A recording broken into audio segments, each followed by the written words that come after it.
This is the Caffeinated Cooper Show. I'm your host, Elizabeth Cooper. When I was in college, good morning, everybody. All over my notes. Let's go get that degenerate. See into your deluded future? Wow, you're so much depth. Teach me some of their new words. Oh, thank you. Thank you. Here's my chaperone. Fantastic. Well, congratulations. I'm out of words. I don't need to go do no procreating. They fall from the trees. Go Google it. Good looking. $59.99 for me. They were one of my awesome sponsors. Johnny, how are you? From Action One. This is the Caffeinated Cooper Show.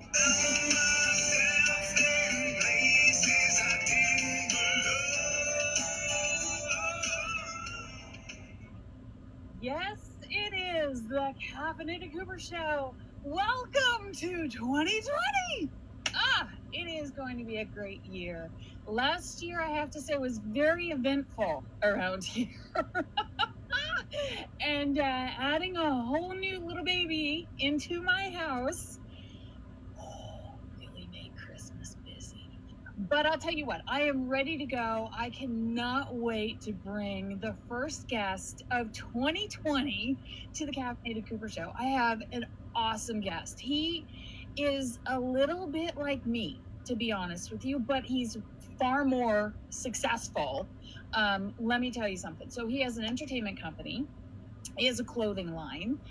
He has a charitable foundation, which we're going to talk about, modeling and casting agency. I'm looking at my cheat sheet over here because he has so much. And he is coming to us from California. And I want to go ahead, without any further ado, to bring up Mr. Robert C. Rockefeller. Are you ready? How are you? Pretty good. How you doing? I'm doing great. I'm so excited to have you on the show. So look at you. You look like you're in a mansion. You have beautiful paintings behind you.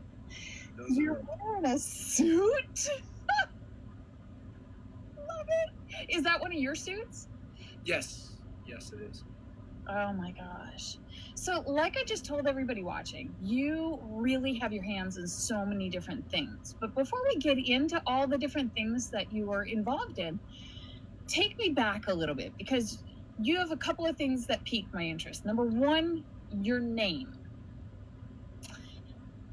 Are you like Rockefeller Center, like the tycoons that we all know iconically here in America? Are you related? Okay, so how it works is the Rockefeller settled in a little town called Germantown, New York. It was actually called East Camp at one time, and unbelievably, they actually have a letter from George Washington, asking them to help fight in the war and stuff. My family actually comes from Germantown, New York, and my grandfather was cousins to John D. Rockefeller, which was that side of the family where the whole Standard Oil and everything was. So I'm off to the side of that. But as far as blood related, yes. That's really interesting. And before we move on from the last name, so a question comes to mind. I was just interviewing someone who also has a very strong lineage to her last name. Her last name is Hepburn.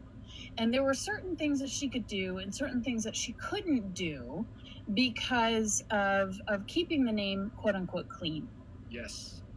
They're very, like with the Rockefeller family, they're very strict. You can do almost anything as long as you don't bring shame to the name. You couldn't own any kind of a bad entertainment type thing. Certain nightclubs they don't really want you to do. And it's funny because they have the last name Rockefeller is actually one of the only names that are trademarked. And even for myself, I can't just have something say Rockefeller Industries or something like that. if I do, I have to have the R in a different font from what they have, which is Times New Roman. So I have to have it in a different font from them. It's pretty crazy. That is totally crazy. Do you have to register it or just change the font? Just change the font. That's crazy. Okay, cool. Well, thank you for sharing that. That's why I put RC Rockefeller and everything. Okay. Wow. All right, cool. I mean, my mind is just blown with some of this blue blood stuff. Like I had no idea. So how did you get started? Like, you have an entertainment company, you have a clothing line, you've got the modeling casting agency. Like, how'd you get started? So for many years, one of the things I've always done was I've helped companies grow, either sell or grow. People will hire me to go through their company, and I'm pretty good with my imagination and stuff like this, and foresight to see how things can work for companies and stuff. So a lot of times I'd go in and I look at how they're doing it and how it can be fixed, and I either fix it to the point where they're making enough money where they can sell it, or they keep the company and keep making more money than what they were. Mm-hmm. And I just kind of got tired of doing it for everybody else. And I was out of a bad relationship last year, and I turned around and I said, you know, this time I'm going to go ahead and just do it for myself. And I've always been working on charitable things, and one thing that I've always thought to myself is that if I'm going to do a charitable company, I need to fund it myself. This way here, you can't have people say bad things like, oh, you know, they're taking 90% of the money that's coming in and only giving the 10% to the charitable foundations and stuff like that. This way here, they can't say that, because all my companies, whatever I make personally myself, is going to go towards the foundations. And I'll take a certain percentage of the income from the companies and put it into the foundations also. So are these different foundations, or is this everything that from all your different companies go into the foundation that you've created? How would you define that? So I'll be working on a few different foundations. The first one's going to be called the Dean Rockefeller Foundation. Mm-hmm. And that's basically going to be for children trying to get education.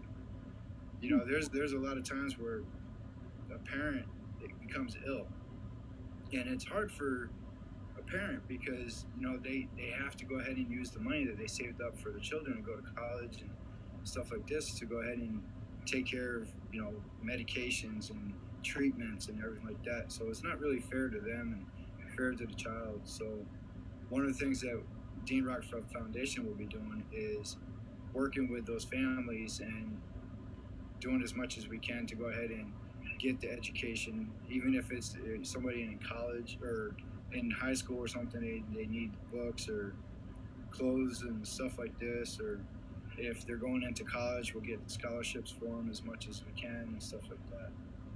So is that something that obviously this is there's so many little things to walk around here. So I was about to say, so obviously the sales of your clothing from the clothing line, but that isn't released yet for a specific reason, and we're about to get to that. Well, part of that will go into funding the foundation, but my question ultimately is, are you taking donations just from the public? Nope. And why not? Well, like I was just explaining, a lot of times when companies receive donations for this kind of thing, there's always bad sides to it. One, you know, where's the money going? Two, how much of the money is actually going to it? You know, different things like that. Where my companies will go ahead and fund that, so I don't have to have somebody say, oh, you know, they're getting, you know, $20 million was donated to Dean Rockefeller Foundation, but only $2 million went to it. You know, I don't have to hear that because I'm doing it myself. I'm making sure it's getting done, and it'll be done the right way. So, some background information I have. I know Dean Rockefeller, that was your brother, correct? Yeah. Okay. Do you mind telling us where the inspiration connected your brother to this foundation and what you would like to do for education for children? He actually passed away. Oh, I'm sorry to hear that. He passed away a few years ago, and he has a daughter and everything like that. And, you know, it's hard to see not just, you know, his side of the family, but all families when their parents, you know, get ill or something. And it's hard to see the child suffer trying to make it on their own, you know? Oh, my goodness. Well, thank you so much for putting that together. Where can we go? Is there any other place other than the Facebook page to hear updates and how the foundation's doing, or who you're able to help, you know, just for future notes? Right now, it's just the Facebook page. There's a big plan, I guess you could say. A lot of things are going to hit together at one time, and then it'll just boom from there. Okay, so let's get into that because I think we have like a huge white elephant that once we release that, then everything else is kind of connected to it. And this is within the entertainment industry, and it is so super freaking cool. So you start, I'm going to drive all the pictures and stuff back here. Okay, so I guess, you know, one of the things that I've learned growing up, and I've done a lot of different businesses, and one of the things that I've learned growing up is if you're going to do something, you don't just do one business. You know, if you want to make it, you have to have different avenues. And if you're going to have different avenues, you might as well go ahead and just tie them all together, if you know what I mean. There is Rockefeller Entertainment, which Rockefeller Entertainment is going to have it's going to have a gaming side to it. It's going to have a musical side to it. It's going to have multiple things, not just the movies. But with that, I also turned around and I started a company called Canvas Modeling, and also Rockefeller Curse, which the name came from my daughter. She came up with the name for the clothing line, which that I will end up over a period of time. I'll hand off to her when she's ready for that. We have Rockland Canvas Photography, which is a photography company. Yeah, they're all going to be tied together. Canvas Modeling will eventually go ahead and do the modeling, but also, you know, fill the spots for some of the movies and stuff that we're doing. Yeah, too. So. Okay, all right. So let's focus on Canvas Modeling for just a moment. So within Canvas Modeling and the agency that it is, how do you submit? Where do you find your models? Okay, so we'll be putting a website together for that. And with the website, you can go ahead and submit your photos, you can submit your backgrounds and everything like that. And the agencies and stuff will go ahead and go through them and everything. You'll just have to go ahead and apply right online. Okay. What is the website URL for that? We don't have one just yet. We Okay. don't want a lot of the stuff that we have, we don't want to overdo it too fast because a lot of times, like, we put up the Facebook page and we got hit with like 10,000 people, and it was overwhelming, especially when you're not ready for that. So we don't want to do a website just yet until everything else is in place. Okay. So with that said, you have a project coming up that is filming in Budapest. Right. And yes. And that seems to be the glue that kind of puts all of this together, and then puts some release dates out there as far as Rockefeller Curse comes in, and just what is Rockefeller's Curse. So let's go into what it is, and then we'll get into the film stuff in Budapest.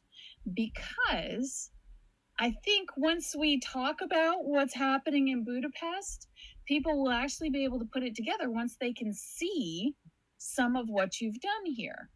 And I'm bringing some pictures up. So this is one picture of you in a suit, Yes, but that is your suit. correct. And that is a Rockefeller Curse original suit. Let me bring the other logo picture down because you have more suits, and these are gorgeous. Like, oh my goodness. So where do you find your fabrics? How long did it take you to design it? Actually, they're all in everything's in Italy.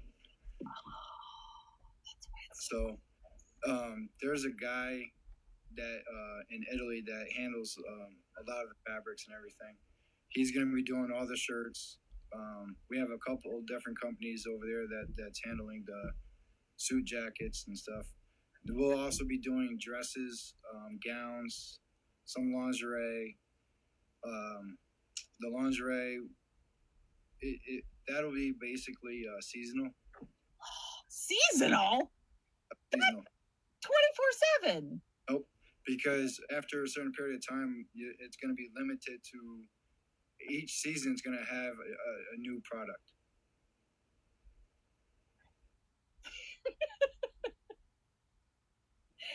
Oh my gosh, I can't wait to see it. Those suits are gorgeous. Okay, so now let's talk about where you're going to use those suits. Okay, so everything is all going to go ahead and be released after we start shooting the film Nostradamus Mission. Nostradamus Mission was written by a gentleman by the name of Daniel Burkhoff. The guy is an amazing writer, amazing. He basically taught himself how to write the scripts, and he's actually going to be one of the main key opponents for Rockefeller Entertainment, because if he doesn't like the script that we get, he won't let it go through. So he's going to be in charge of that also, on top of writing scripts for us for Nostradamus Missions, because there'll be like 6 movies on that alone. He's working with a company right now called Coda Tribal Entertainment, and that's an amazing company that we'll be working with a lot of our films also. They started out not too long ago, and they've already got a movie that's getting done called K-12, and Daniel's actually working on writing that right now as we speak. And so why is production in Budapest for this series? So there's a company called Orgo that is in Budapest. It's a studio company, and they've done films like Terminator 6. They're just shooting Dune right now. They're finishing up Dune. Netflix goes to them. Mm-hmm. Let's see, Gemini Man, and they've done movies like way back. A few years they've been working on a lot of things. They've grown, and we're actually working really tight with them, because they're at a brink right now where they're about to boom, and we're at a brink where we're about to explode also. Mm-hmm. So it'd be a great partnership in between the two of us. Yeah. And they're really excited about working with us, to where they're willing to take on mission Nostradamus Mission all the way from the beginning to the end. Oh, wow.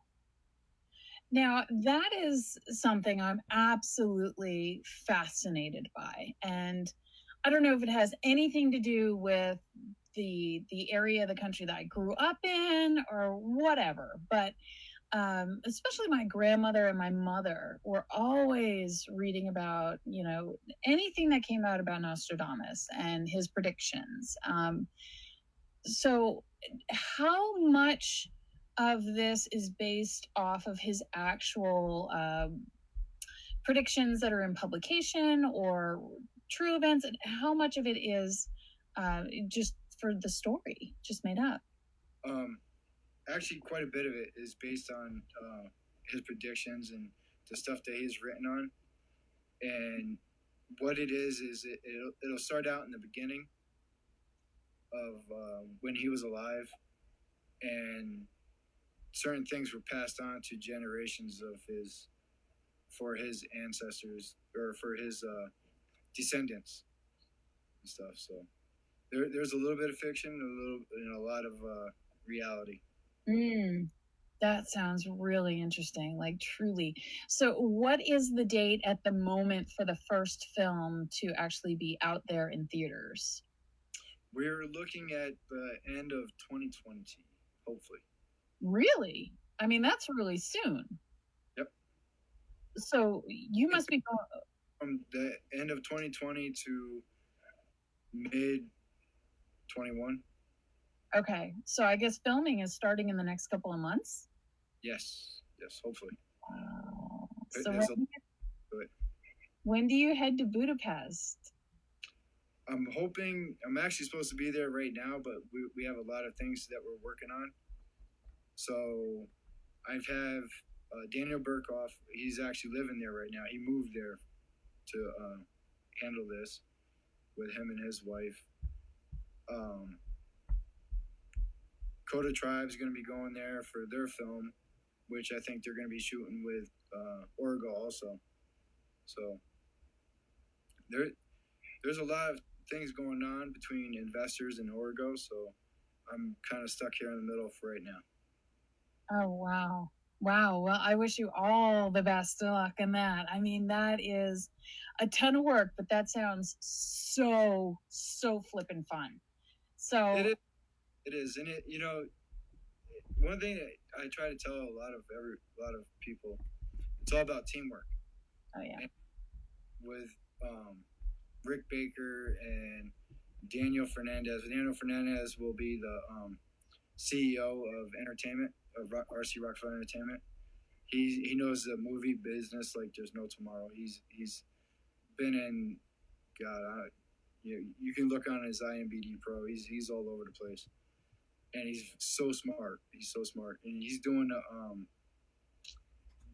he's working with a TV show right now, and with him and working on it. And then you have Daniel Burkoff.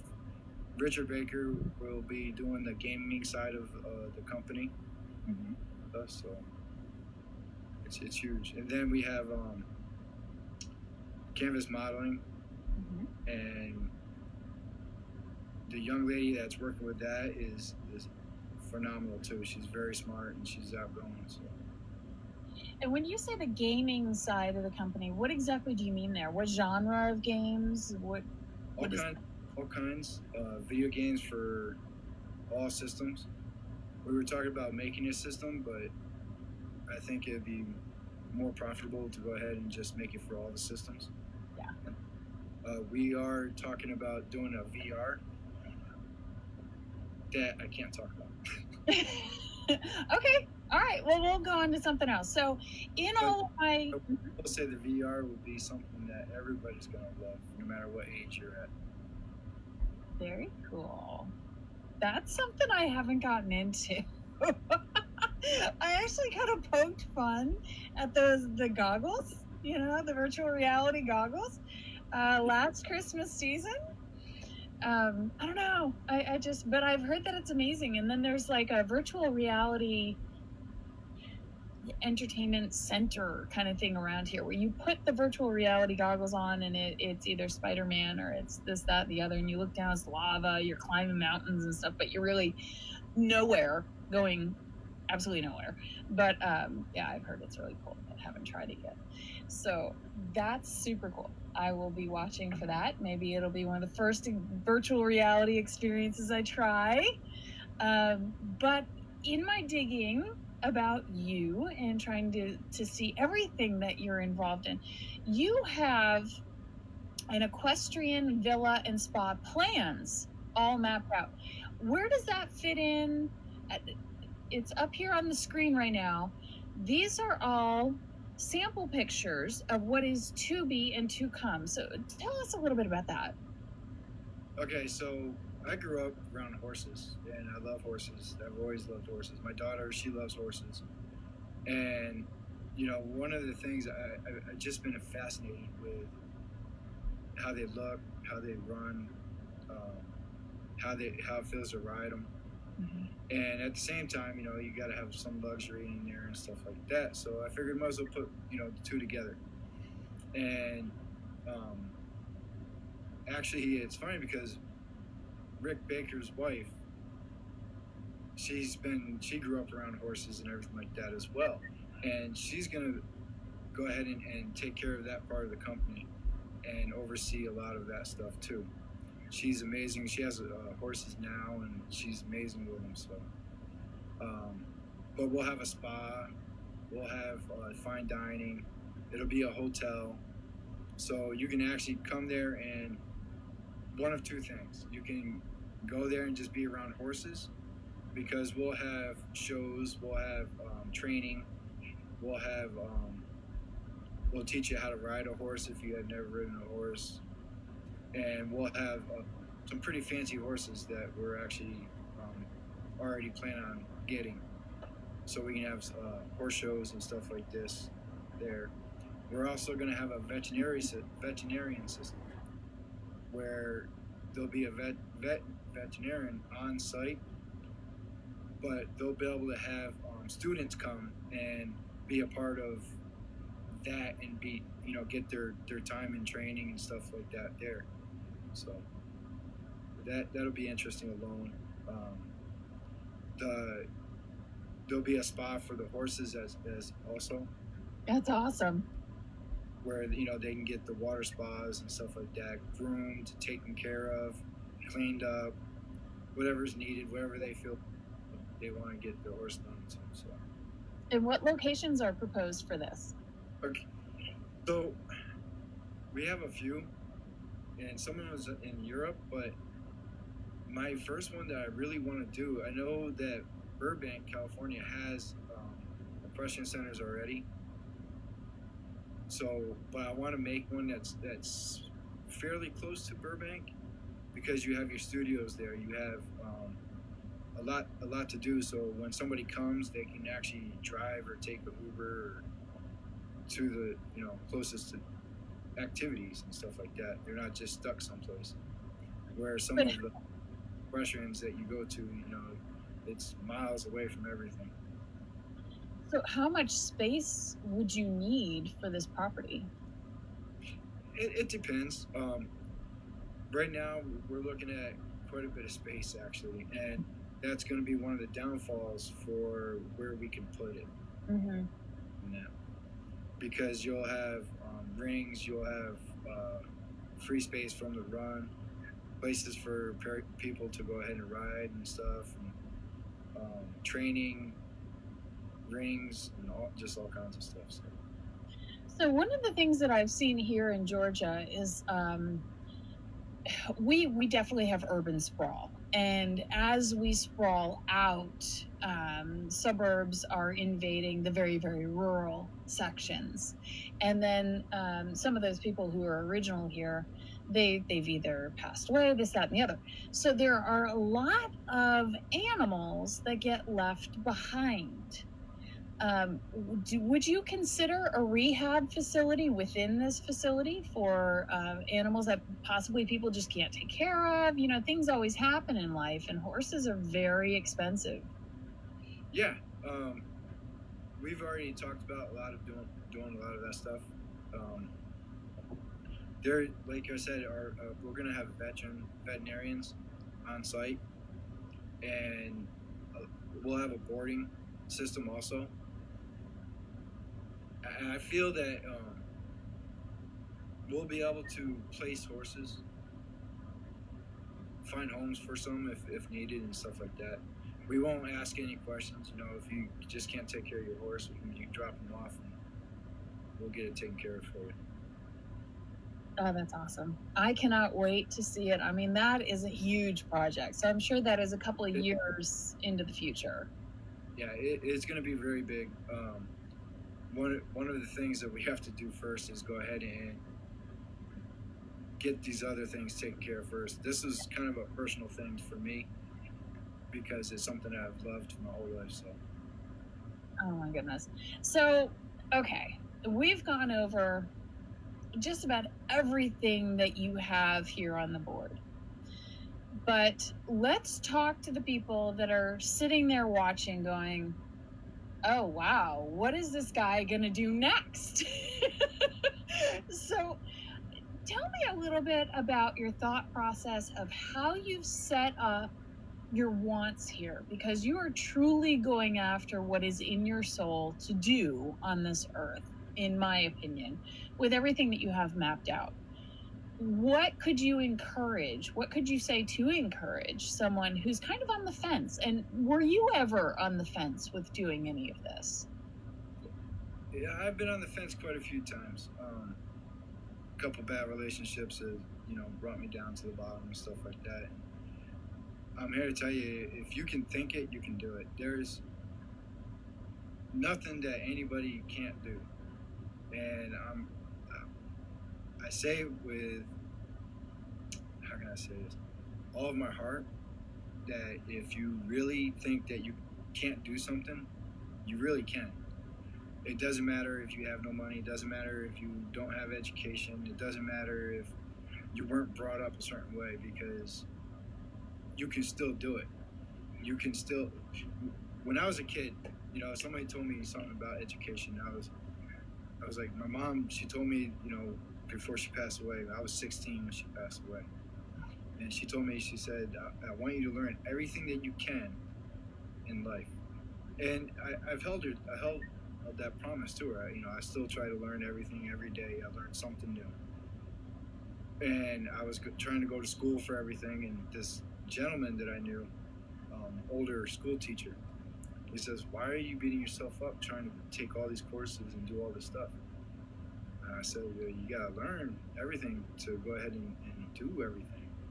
And he says, no, Rob, you just got to know enough about something to hire somebody that knows everything about it. And by saying that, I mean this exactly. Don't feel that you need a college education on business to start a business. You don't. You got to set a team up that can do it with you. Mm-hmm. Because for every person that you meet in life, they're going to have a point where they will either be able to do something that you can't, and there's going to be a point where you can do something that they can't. And that's when you come together as a team and you build something good. And I've always been a firm believer that you can't do anything without the perfect team. And right now, that's one of the things I've been building is the perfect team. And between David, Rick, Amanda, Parker, and Dominico, which is controlling part of the clothing line, in Italy. It's amazing on how much that when you get the right people in the right place to do the same thing for the same goals, how much you can accomplish. Mm. Don't ever say to yourself that you can't do it, because you can. I've been to the bottom. I've worked my way up to the top a couple of times, and my main drive is to help people. And there's actually a lot of different things that I wanted to accomplish. A few years ago, there was actually a bunch of people who was trying to get me to run for president, and that wasn't going to happen. And because I could do more without all the red tape. You know what I do. So if I want to go meet with a bunch of people, and say, hey, let's figure out this schooling system around the world, or hey, let's sit down and figure out the medical. Why is one country free and this other country's struggling? You know, Mhm. I could do it without the red tape, because as president, you have a lot of red tape, and you can't just go and say, "Oh, let's do this and let's do that." Right. So, Oh, very nice. my main goal of doing this, because trying to get donations and get people behind you is easy, because they'll do it, and then but there's always going to be scrutiny where someone's going to say something about, oh, you know, this and that, and by doing it yourself and setting the drive for yourself, you can something you can be proud of, and you'll see that you can do it. I love it. Thank you so much. That, there's really so much to be learned from people who recognize that they have been to the bottom and they've worked their way back up. And then you get knocked back down to the bottom and you decide to continue to fight and work your way back up. There's so much to be learned in integrity and belief in yourself, and believing in others, and wanting to do a certain thing and putting your mind to it and just getting it done. I mean, it's really inspiring to see everything that you have mapped out here and what you are doing. Like, I don't even want to say what you're going to do. No, you're already doing it. And I applaud you. It's amazing. It takes time, but you know, if you just set your heart to it, you can do it. I love it. Always take the step forward. That's right. That's mostly the scariest step, right? It is. The first step is the hardest. Yeah. Oh my goodness. Well, thank you so much for coming onto the broadcast and sharing everything that you've had to share with us tonight. I wish you all the success. I definitely want to see updates in Budapest. Yes, you will. Awesome. You will. Awesome. Well, have a wonderful evening, Robert. Thank you again so much. You too. Thank you for everything. Of course, anytime. All right. Bye-bye. Oh my gosh, he was awesome. So everybody, you got to follow him. I'm going to pop it up here one more time so that we all have the information to be able to follow him.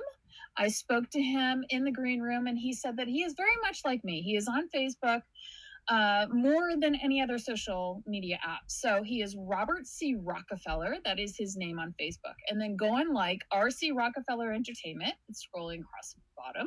Rockefeller's Curse. And the Dean Rockefeller Foundation. Please give all of those likes and follow it so that you can see what Robert is doing with everything that he shared with us this evening. And as always, I want to thank all of you for tuning in. I am super, super excited to have many more guests coming onto the show, and the news is coming back. I love it, my little segment, right? So I finally figured it out. The baby is finally old enough to be able to hang tight, and he's probably just going to sit here and try to punch keys and stuff like that. But we're coming back with the news. So join me. I can't tell you when, but I will advertise it.